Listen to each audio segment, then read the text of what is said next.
Well, welcome back to my channel where we talk about more in midlife. My name is Megan. I am a career and life coach, and I coach midlife women who want more, just like the name says for my page, more in midlife, because we want more, right?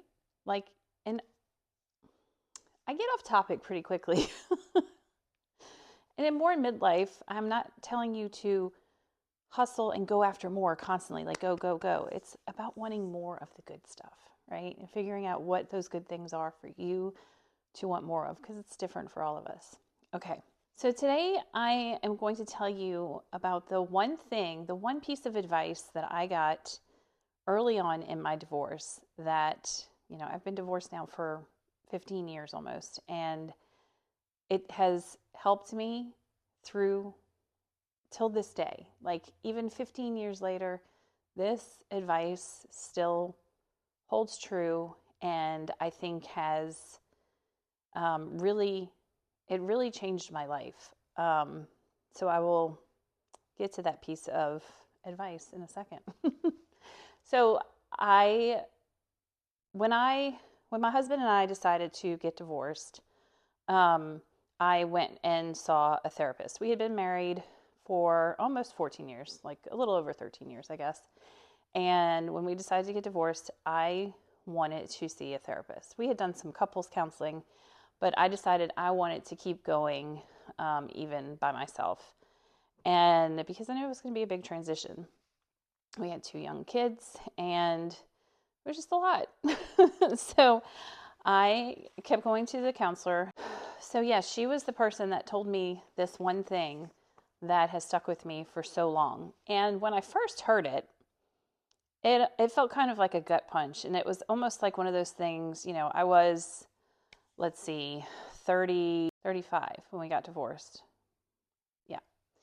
And almost 36. And so still pretty young, right? And I remember when she told me this thing that I'm going to tell you in a little bit, that I was like, first of all, I was like, what? You're crazy. Is she any good? Should I keep seeing her? Right? And then it kind of hit me one day, and I let it sink in, and I was like, you know what? And I really thought about it, and it was true and has held true till today and made me much happier because of it. Okay. I always have my notes. So I think initially, when you are going through divorce and realizing you're going to be alone, right? You don't have that other person there anymore.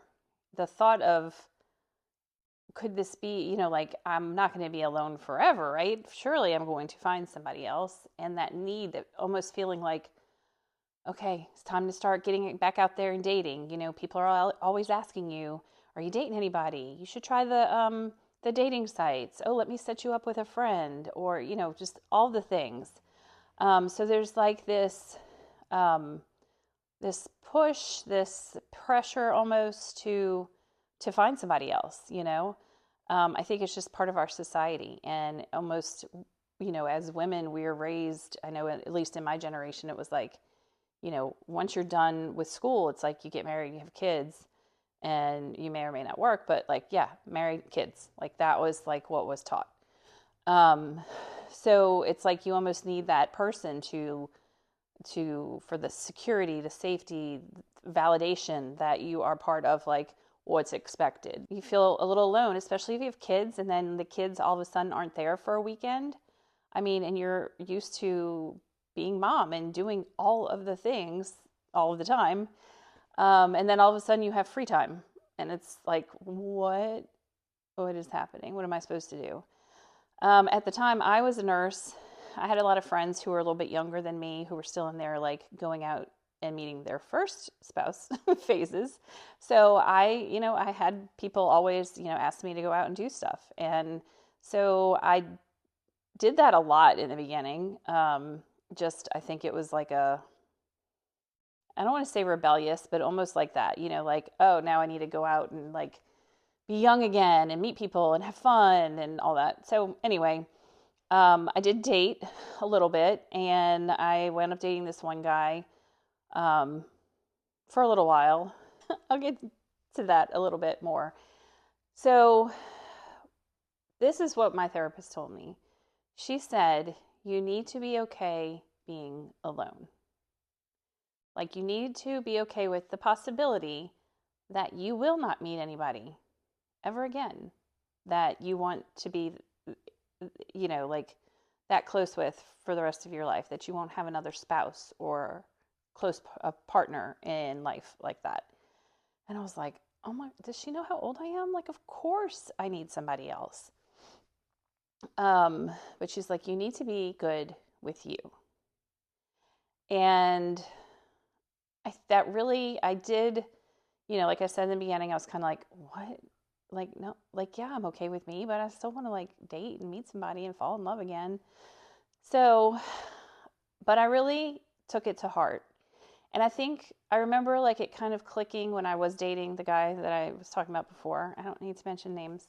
But I remember having my kids, like they were home with me most of the time anyway. I did have some weekends off here and there.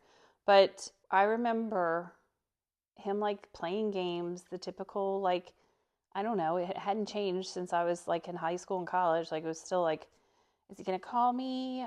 Oh, he said we were going to do something, but now I'm waiting for him to like actually tell me what we're going to do or what time we're going to do it or whatever. And um at this point, I think we had been kind of dating for like maybe 8, 9 months, and I was just like, I think I remember he said something like, I don't know what I want, kind of thing, like in a relationship. And I literally have never done this before. I didn't text him back. I was like, okay, enough said. You don't know what you want, and I'm not here to wait around while you figure it out. So, and in hindsight, I'm really glad that didn't go any further. But I realized in that moment, yes, I needed to be okay with me and just being by myself. And I think I had the power at that point to be like, okay, then I'm done with you. And that was it. My message to you is love yourself, and not in a conceited kind of egotistical way. It's loving yourself, getting to know yourself, date yourself, figure out what it is that you um, figure out who you are and what makes you happy just on your own, just by being you. What are the things you can provide on your own to fill up your own cup, so to speak? And here's the thing, I think I have been, it has made me just grounded, calm. The anxiousness to meet someone isn't there. Like, do I want to meet somebody? Yes, I'm open to that. But I'm not like sitting here going, oh, I haven't met anybody. I'm going to be alone. I don't feel, and I've talked about loneliness before. I think being alone and loneliness are two separate things. And I'm okay being alone. Do I get lonely sometimes? Yes, of course I do. But overall, not so much. I am very content with being with me. I do the things that just make me full of life, and that, can come from just being in my home, that I've, created a space for myself where I feel good, or being outside in nature, or hanging out with my dog who's on the other end of the sofa, but you can't see her. I'm surprised she's not closer to me, but maybe she's camera shy today. I don't know. But yeah, it's this feeling of wholeness and knowing who I am, and that I don't need someone else to do things for me to make me happy. And I think in the long run, if and when I do meet someone else, I'm not relying on them for that piece of life, for my happiness, for making me feel loved. That all comes from inside of me, and whatever their love is, and I can give love, but it'll just be like make us even better as a whole. So hearing that one thing, you need to be okay with just with being alone, with the fact that, not the fact, but the possibility that you might never get married again. And let me tell you, the pressure is real. I would have people, I remember when I worked in the hospital and I was like in a break room with people eating lunch. Um, when there were people who would ask me when they realized that, oh, you've been single for like a few years or whatever. And they're like, literally judge you for it. I'm married. I don't know what I'd do without my husband. Um, I understand that the thought of losing your husband or not being with him when you're in a relationship is hard to conceive, but also like, why does that mean everybody else needs to be in one to be happy? Um, and they're like, how do you do that? Aren't you dating? And I'm like I can date. It's not like it's not like I've taken the possibility off the table, but I'm okay with it.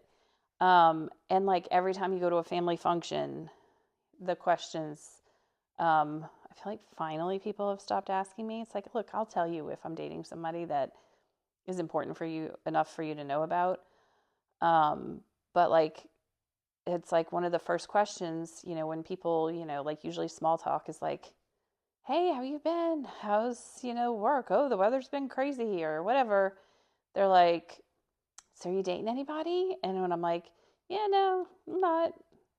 They're like, oh, well, so and so met so and so on this dating app or whatever. And I'm like, I'm good. That's not how I want to meet somebody. That's a choice I'm making. I can meet somebody many other ways. I would just like to meet someone the good old fashioned way. So that is my message to you once again. Love yourself. Fill up your own cup. Bring your happiness from within. Um, and you'll be okay. And know that if you are, maybe this is a new adjustment for you right now, you will be okay. If you focus on yourself and acknowledge the possibility that maybe you'll be just on your own and being okay with that. And I promise you, it will change everything. It doesn't mean that you won't have that, and it doesn't mean that you can't have it, but be okay without it.